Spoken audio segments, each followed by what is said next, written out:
My name is Robert Stewart with Keller Williams Select Realty, and this is your introduction to paperwork. Because as we know, real estate involves a lot of paperwork. Now, when you work with a real estate agent in the state of Minnesota, this is the first form you should see. If the real estate agent you're working with doesn't give you this page, something's wrong.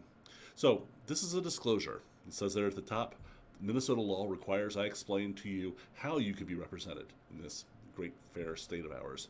So I can represent you a number of ways. Come on down here. I can represent you as the seller's broker, the buyer's broker, or I can do both in this state. Now, there's also another lagging thing here called facilitator.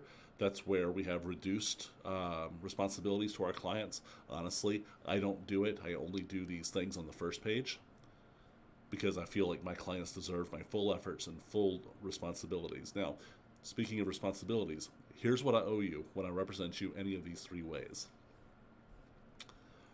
Let me bring this down here.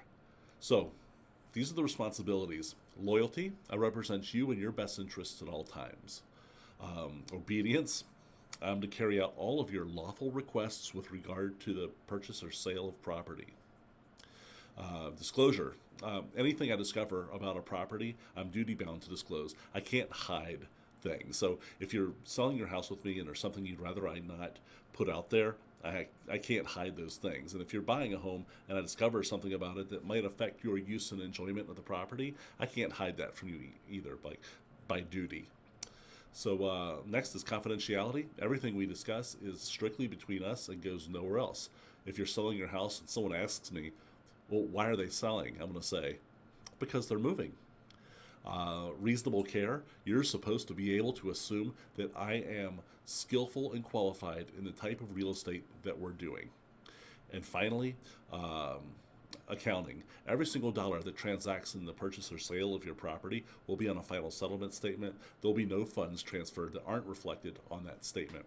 And finally, and you're going to see this a few times within our paperwork relationship, the predatory offender notice. All this says is if you have any questions about the presence of a predatory offender in the area, there's a website you can go to and look it up.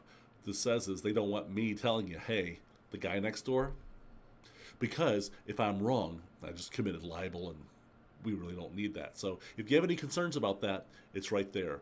I hope this form makes sense. I hope this was if this is your first time seeing my face, know that I'm always going to be valuable and informative to you. So you just saw the Agency Relationships and Real Estate Transactions form.